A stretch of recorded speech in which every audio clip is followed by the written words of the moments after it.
Hello and welcome to Don't Call Me a Diva, the podcast. So, this week's episode is going to be a highlighted wrestler that myself and Josh both love to pieces. The reason why it's going to be a bit different to our normal episodes, I'm on holiday this week, and so is Josh. We're not on holiday together. I promise we have not run away to Canada. Okay, both in separate locations. But we still want to give you content. We still want to give you the product. We want to still promote women's wrestling. We still want to have a passion for women's wrestling and share it with you. So, after an absolutely amazing weekend of pro wrestling, and in particularly for me as a TNA Impact fan, Under Siege, there was a free agent made in the Knockouts division after a match, and that free agent was Jordynne Grace. Now, for me, Jordynne Grace is one of the modern foundations of the Knockouts. So, her being missing from the roster now is going to be interesting. But we've got people like Masha Slamovich and Killer Kelly that can probably fill that position long termly, and even Trinity for two. But Jordynne Grace, she's a 2 times Knockouts champion. She is a 1-time digital media champion.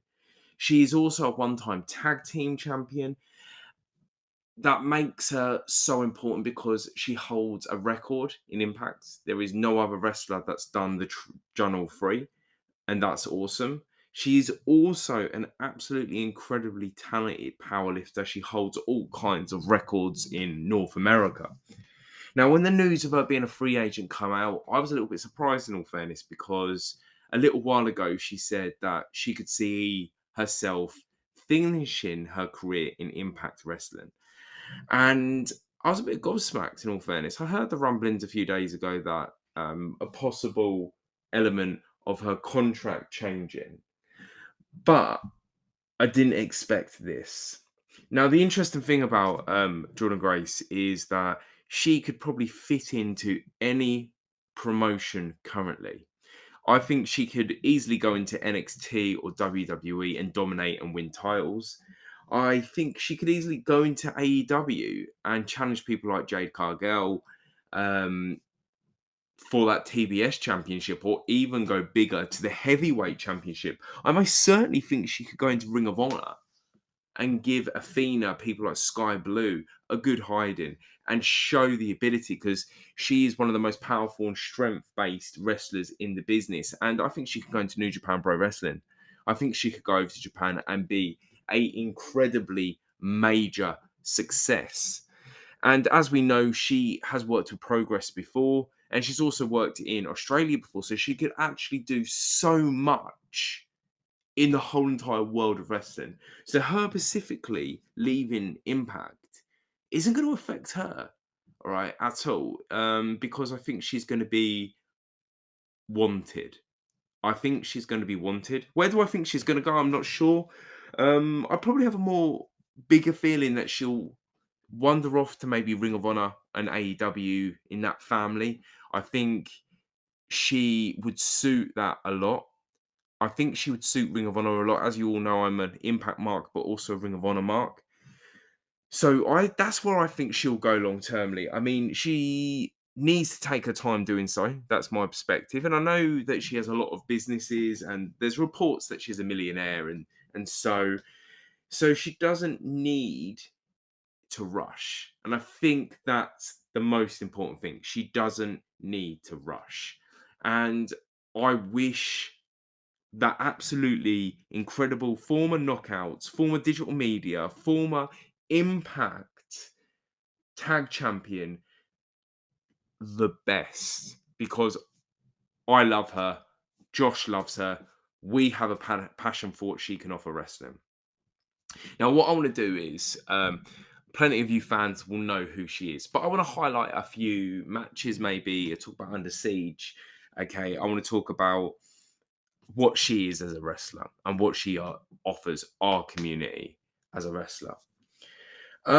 So Under Siege, absolutely incredible. So I think the product, all in all, was maybe the best pay-per-view of of Impact's year, in all fairness. I think every single match hit something. Trinity's match was absolutely remarkable against Shaw, and both of them are great wrestlers in themselves.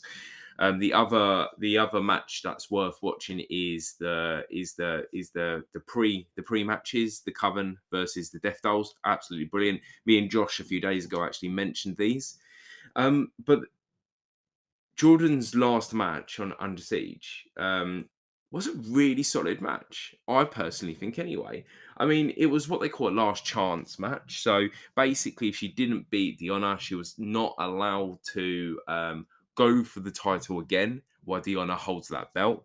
And as we know, Diona won that, and now she's a free agent. It was a solid match. Both of them are great match wrestlers. Jordan gave her all, every single element of the match. It was a great back and forth, incredible battle of the Titans. There was a few really great moments for Jordan in particular. The best moment for me, it was when Diona avoided the muscle buster, but Grace then hit her with some sort of crazy clothesline. And then a very, very similar thing again. Grace flips out of a Diona move and hits her with a power bomb, and then hits her with a insane jackhammer, which I think Jordynne Grace's jackhammer is absolutely incredible. And as we know, the story ends up going, Diona wins the match. Diona is still the Impact Knockouts champion. She is still the Versiosa. All right, I'm sorry if I can't say that correctly. But it was a great match. It was a solid match, and it was a great, what I would say, honestly, hurrah, all right, for her to move into something different, something that's more about her for this part of her career. But I want to give you a couple of matches that I highly enjoyed from Diona's career. All right. Look, I could hit you out with the Masa Slamovich match a few weeks back, a few months back, or whatever time period it was, or I could hit you with the great matches she had with Chelsea Green, or I could hit you with the incredible rivalry she had with the Versiosa. But I'm not going to start with that. The two matches I'm going to look at, both matches she loses in, but both matches are learning experiences. So the first match I want to look at is versus Matt Cardona for the Digital Media Championship. So the context of the Digital Media Championship, the belt is a little bit like the Internet Championships belt that Matt Cardona had, a little bit of a kind of YouTubey belt, in a sense of, I think the original concept of it was going to be defended on BTI, or like the pre shows. And Jordynne Grace was the first champion of this belt. She won it in October 21.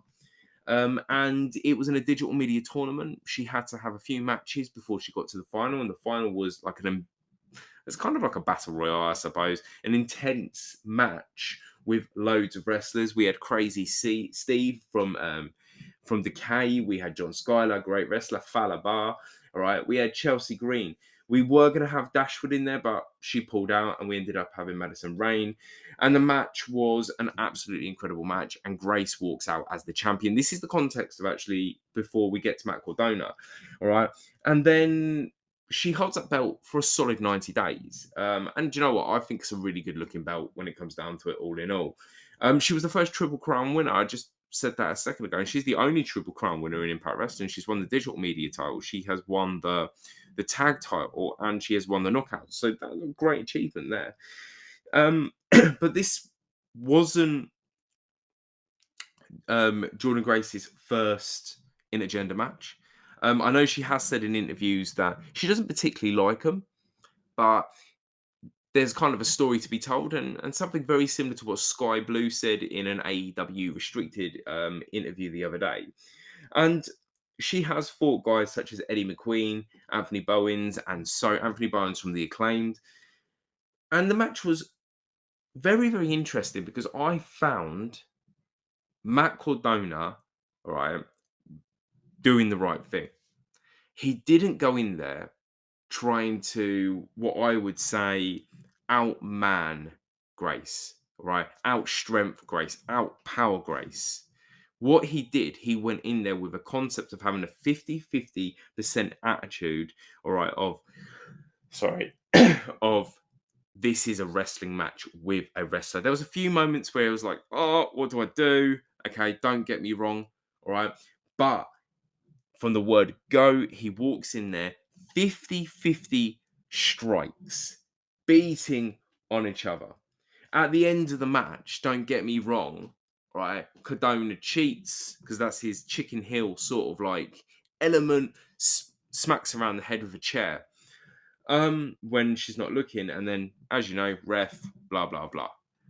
But that match is an important match, I think, in Grace's career, because she was the first digital media championship. This is something that is important to understand because it's history, and it's an important part of history for Impact Wrestling, because this digital media title, Rick Swan's held now, Brian Myers, Matt Cardona, as I've just said, and currently, I believe in Joe Hendry.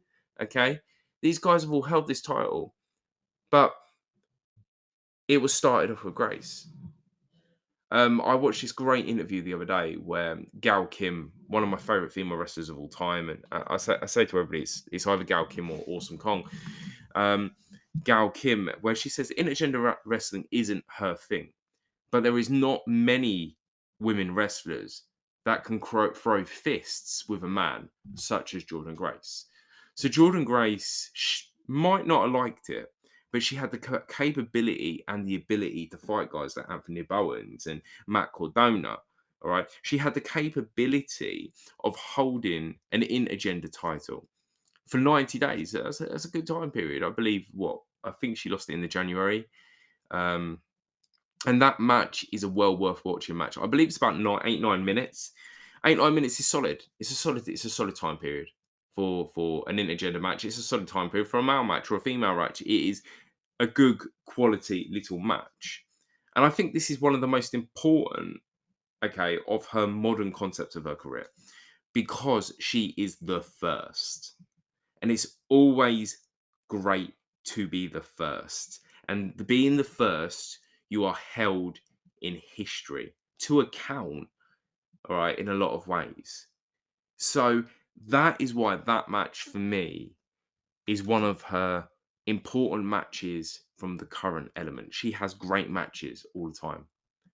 But that Matt Cardona versus Jordynne Grace match is absolutely up there because she was the first digital media champion. She won it in a tournament. She faced Matt Cardona, and Matt Cardona went out there and gave a 50-50 battle. And she held her own perfectly, like she can hold her own in the ring in general. Now, the next match is an interesting one. As I said, I didn't go with all of the honors or all of Masha Slamovich's or all of Chelsea Green's or all of the other amazing matches. Her tag career with Rachel Ellering, I didn't go with any of that. I went with 2019 against at all odds against Taya Valkyrie, the Rhea, the girl, the woman that has dominated, I think, Triple A, and she's dominated Impact when she was at Impact and Major League Wrestling, and a time period where she was doing bits and bobs with NWA. Don't get me wrong, she didn't have a great 9 months. I think Josh said it was 9 months in WWE, but Taya Valkyrie is pedigree. She's a veteran. She's a true champion. And look, I'm going to say this. I'm recording this before Double or Nothing. Before I get into that, okay, but she could possibly, by the time next week, be the TBS champion or not be the TBS champion, okay. So she has the capability. This is a big match at the time. Taya Valkyrie and Johnny Retro, Johnny Morrison, or Johnny Impact, whoever you wanted to call him, they were both the champions at Impact Wrestling. They were both the champions at Impact Wrestling. And at this particular time period, Jordynne Grace was unbeaten. She was unbeaten. She was literally lobbing about, okay, everybody in the knockouts division, even the prize pony. The prize pony being Tessa Blanchard, whatever you feel about her, Okay, whatever you feel about her, her being a douchebag, possibly outside of the ring and stuff like that, there is no debate that she was a high quality, talented wrestler. She had the ability of her stepdad, Magnum TA, and she had the ability of her dad, Tully Blanchard, from the Horsemen, the Brainbusters, man, one of the greatest, I would say, wrestlers in the business, in the sense of hand to hand combat, sort of like technical based wrestlers in the business. She had the ability of all of that. She was highly talented in that ring. Maybe a douche outside of it, but that is what it is. But she had even beaten the prize pony of Impact at that time period, the person Impact love and stuff like that. And that is such an important concept to remember. But she was facing somebody that was slightly different to all of her other competitors at this particular time period. Taya Valkyrie is not small. She's incredibly tall, she's incredibly powerful, she's incredibly agile, she's incredibly strong. And she was coming face to face with Grace for the Knockout Championship. But with Taya Valkyrie has something very similar to Grace. Taya Valkyrie was one of the only other people at that particular time period in Impact's history to beat Blanchard. There was a great match. I can't remember what show it was on, what date it was, but if you can just Google it, look for Taya Valkyrie versus Tessa Blanchard street fight. Absolutely incredible match. And Valkyrie dominates. Valkyrie dominates. And both of these have a similar concept of beating the prize pony. And that was an important element in the build up to the story. I mean, Josh Matthews talks about it, the commentator, quite a lot in the build up and in the commentary, that both of them have done this. And this also, one of the big things about it is where Jordynne Grace has been able to ragdoll absolutely everybody else. She's not going to be able to ragdoll Taya Valkyrie because Taya having a slight more reach advantage, being a bit more taller, being a bit more agile for her size in that sense. And that was so important. As the match starts, it is an incredible sort of like running of the ropes. Do you know when they jump down low on the floor, they jump over each other and stuff like that?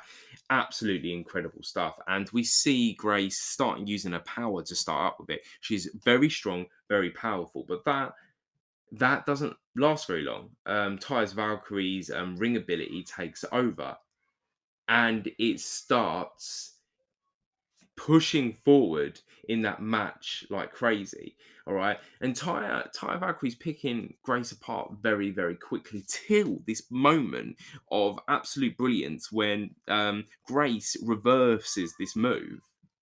Okay.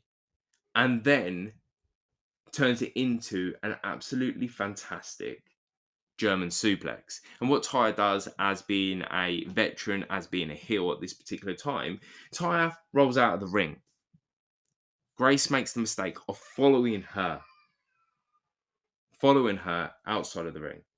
Okay. And when she follows her outside of the ring, what happens? There is a smash in the back of the head. Okay. All right. There is a hard chop into the back. And this is why Valkyrie in that street fight against Blanchard was so good, because she has the concept to evolve through the match. Rolls back in, goes to the pin. So that was a major heel move. But the interesting thing about it is no one's on Valkyrie's side. Everybody is on Jordynne Grace's side. The crowd is there for Jordynne Grace. Taya gets another big move set, another little roll going on where she does that kind of, I can never remember what it's called when they're sitting in the corner. Grace is sitting in the corner and Valkyrie kind of runs up and does like a bum drop in her face, and then she concludes with that with a big hit, big knees. And at this point, Valkyrie is in full control. This is 80% Valkyrie having and holding every element to this match. And she starts getting cocky. Now, when you're against a talent such as Jordynne Grace that is so talented, so strong, so crazily amazing, all right, you can't get cocky. And this is where a set of moves come in that change the ability, not the ability, the stance of the match, where it is not 80-20, it's more 40-60. And it is some beautifully artistic reversed suplex by Grace. That speed and power she took in a second. Tyan misses, and at this point, Tyan gets out of this and she goes for a moonsault, misses the moonsault, has a bad landing. Grace goes for the Grace driver, okay, and can't quite get it. Taya rolls out. Johnny Morrison comes in, and basically Johnny Morrison takes her off. But in them rules, she has the championship advantage, so it has to be a submission or a pin, basically, to win the match. And it doesn't happen. She gets counted out. She walks out of the ring. I said she lost this match. Technically, I don't think Grace did lose this match. But what I said, why I picked this match is an important thing.